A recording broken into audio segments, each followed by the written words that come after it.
Good morning, everyone. We're here for another interview dealing with somebody who has got a incredible amount of stuff coming out and an incredible amount of stuff already on the shelf. We are here with Kayden of A La Brava Universe and Latina Superheroes. Welcome to the show.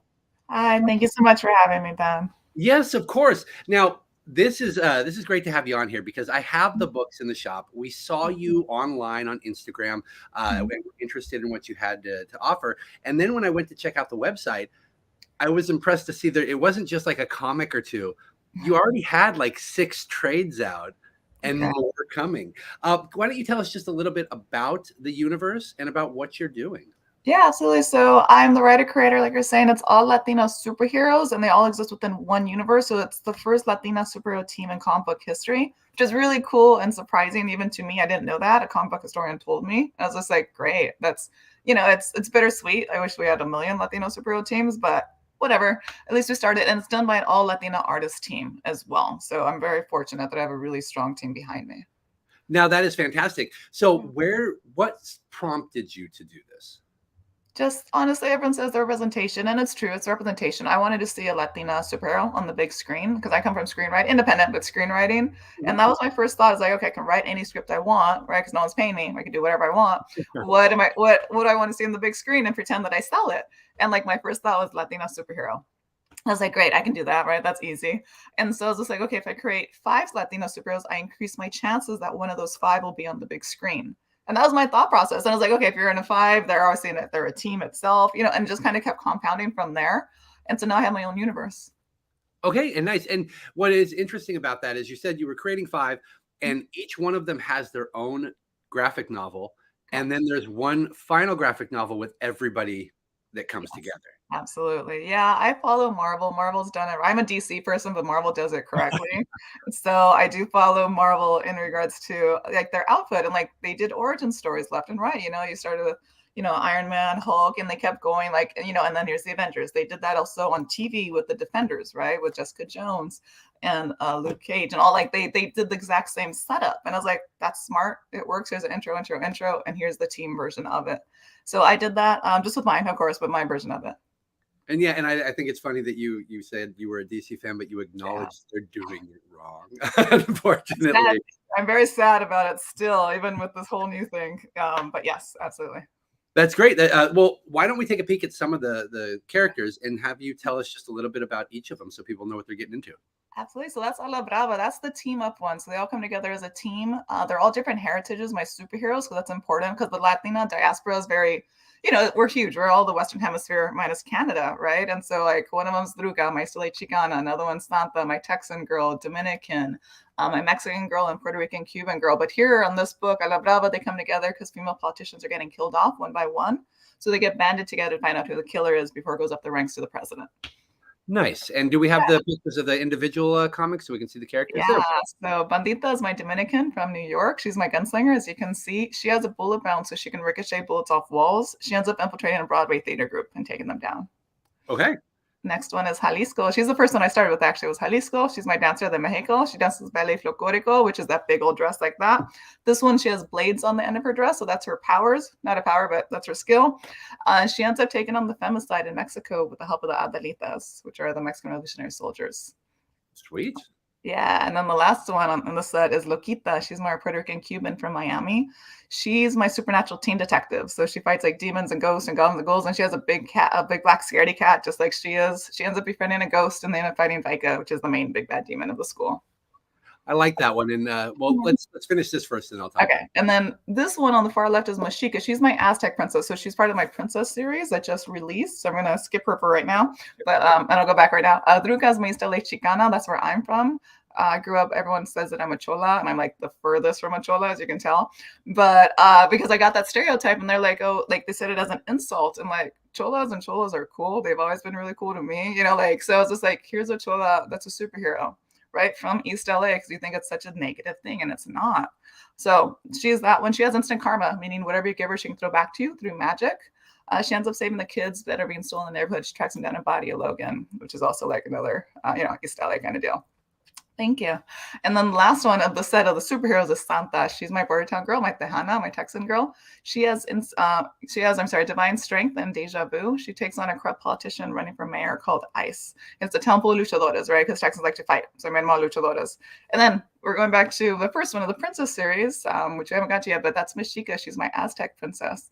So she has like a princess initiation. So she gets told 3 riddles that she has to solve with her pet ocelot, Elote. And so she goes out of the kingdom of Aslan. She goes and tries to solve the riddles and come back with the prizes, but she doesn't know that there's like a neighboring tribe, the Tracala, that's actually attacking. And she thinks it's part of like the princess initiation.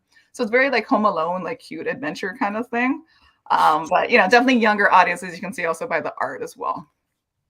Yes, we'll get to the princesses in just a second. What I really think is neat that you've done with the universe that you've created is that you've run the gamut of places and people, and also superpowers, because some of them are just use their blades. Some of them you do horror almost. So it's neat that you've kind of thrown a lot together and brought them to, and we're able to bring them together in a final book. Yeah. Thank you. Yeah, I like it. I think it's fun. They bounce off each other really well as well, because they're so different, and like it's the same but different as well. And so they have a good like character flow, right? And character everything. That's great. Now, did you plan it that way, or did you create each one individually, throw them together, and then let them speak? No, I planned it that way. Yeah, you were like, the dynamic. Perfect. Now, yeah. Alex, thank you very much. Alex said that he had picked up one of your books, Jalisco, and he loved it. So thank you very much, Alex. There's more in the shop, of course, if you want to check them out. But let's talk about the princess line real quick. You've only got one book available, which is the one you just told us about. But what else can we expect from that? And what sparked the princess? Did you just want to get a younger audience, or was this something that you really had a passion for, or both? Probably more so the former, because when I started with the superheroes, right, I started in 2019, the end of 2019, and then obviously pandemic, the last 2.5 years. But a lot of the parents, they ask me, like, what's the age range? What's, for these books? And because these books are superhero and I'm more DC, so people die, right? Like there's little, so like they put it down if they had a kid or like a really young niece or nephew. And so I was like, okay, I can create books for them, which is still, empowering and all that extra stuff, but more on the cute side, like, not fighting, not death, not social injustices.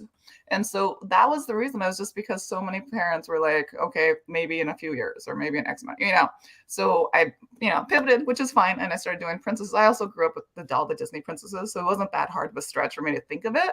What makes them different, a lot of the major differences, is that they pass the Bechdel test.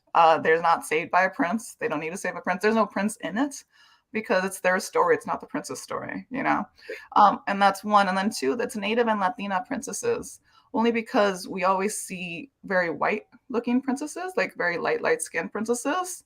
And that's like, it's irrelevant. Like, it's, if you're a princess, you're going to save the day regardless. You're going to go on your adventure regardless of whatever your skin color is. And so I said Native and Latina princesses. My Native, of course, is Mexica, my Aztec princess. The Latina princesses, same thing. It's irrelevant to them being the princess or them being Latina in regards to being a princess. So I have a water princess. I have a witch princess. I have a death princess. I have a space princess, right? Those can be any color, can be any race. It literally does not matter. But here's a darker skinned girl, right? Like, because why not? And so that's the purpose of it. Let's say it's, at the end of the day, they're on adventures. They're princesses. So they definitely have fun along their way. Now, you're obviously basing this in the real world. Are you pulling on actual like legends and myth, or are you making this all up yourself? I made it all up myself. My space princess runs Fence Galaxy, which is like something like our galaxy, the Milky Way galaxy with the spirals. Yeah. But like, it's not real, but it's still fun to do it. I can make it like her little mascot is like a nebula horse, because I think it's fun. It's cute. Mexica, like, she's based on obviously a little bit historical, because she is my Aztec princess. That's Aslan right behind her. The Tracala was actually a neighboring tribe that attacked Aslan. Like, there's little beats of it. The story itself is absolutely not real. No, of course not. Oh, nice. So you just mentioned that you only started in 2019. I had no idea it's only been 3 years. We've already got 7 graphic novels out. Some of us have been working on this stuff forever, and we can't even get like one.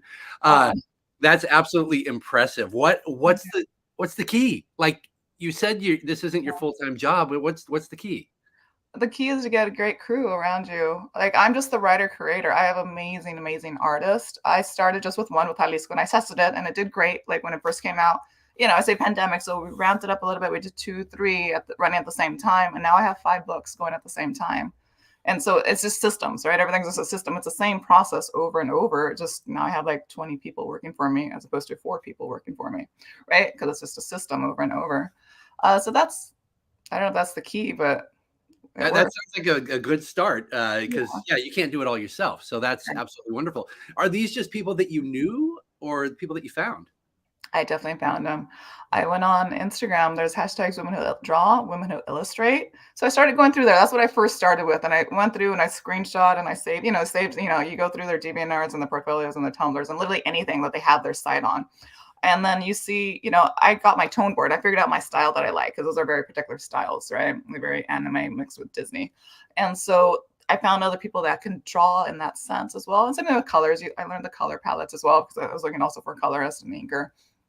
And then I met one of them that was here based in LA and asked if she wanted to be penciler. And she's like, no. And I was like, okay. And she's like, but I will be your colorist and I'll give you a tweet because all my followers are artists. I got really lucky that she was smart. And I was not smart, but she was smart. And so she did it. She put a Latina writer looking for a Latina artist for a Latino superhero, drop your ports. And I got like 80 replies. So I got, okay. Yeah. So I got all my first set for Jalisco. I got all my artists off that one, which is nice. And then from there, if they wanted to carry over to the next book, they did. Some of them did, depending on their work schedule. And then after that, I just say, hey, I ask each artist, is like, hey, do you know any artists? And they'll give me their portfolios. They'll give me their Instagrams. And then I warm write them. So it's been doing that every year, every book. I was just like, hey, do you know any artists for inker? Or do you know anyone for colorist? And they'll give me somebody. At this point, you've already got so many people who've worked with you and so many more who would like to that you have a pick at this point. That's great. That's absolutely great. And you're busy too. Like you're not just doing the books. You've got appearances and signings. What do you have coming up? Right now I have a signing at a mall. It's because it's Christmas weekend. So I have a signing at a mall the whole day over at Mija Books in Lakewood, which is in South LA. And then we're holiday. And then Albuquerque is January. I'll be at Albuquerque Comic Con. And then I have I think March is WonderCon. I have WonderCon. Yeah. And then afterwards a C2E2 and Seattle. And then I have to remember all these things that I've written down. Detroit is my new one. I got invited to Detroit Comic Con, Motor City. Them all up. Yeah. And then fun. Same thing. It's just, I think I have my first half of the year settled already. Of course, Comic Con San Diego as well. Yes. Yeah. That one didn't even need to be said. Of course, you're going to be. Out of all of those, Seattle's my favorite. I love Seattle. Yeah. It's such a fun show. So where can they find your stuff? Of course, they can find it at Empires. I assume there's stores out there that carry it as well, and then online. But where can they get it? I'm LA based, so everywhere in LA County, every comic book store in LA County, every comic book store in Orange County and San Diego County as well has them. Okay. I'm also in Barnes & Noble, Walmart, and Target, but online. So if you find them online or if you walk in the store and ask for it, they have to order it. So that's cool as well. They can get it for you. So yeah. Yeah. Okay. No, that's absolutely fantastic. Now, have you done the Amazon or Kindle yet? You know what? Somebody put me on Amazon, and that's fine. And so it's I don't do Kindle, I don't do digital at all. But somebody through whatever catalog they found my book, and then they're selling it on Amazon. Oh, interesting. Okay, but you prefer them to shop on your website or go to Borders? Or at Empires for sure. Yes. Or at Empires, of course, or any local comic book shop. Well, that's great. We'll look forward to everything you have coming. Of course, check out the websites. They're all available there, and the princesses are coming soon, but one is available. But thank you very much for joining us this morning. It was great to finally meet you. Please keep us updated on anything else you have coming out so that we can make sure we get it in the shop and we can make sure we tell people. Absolutely. Thank you so much for having me. Have a great day. You too. You guys check it out. Go to the website. Pick up some of the books while you're in the shop. Take a peek. They're on the shelf. And we'll see you guys in the shop.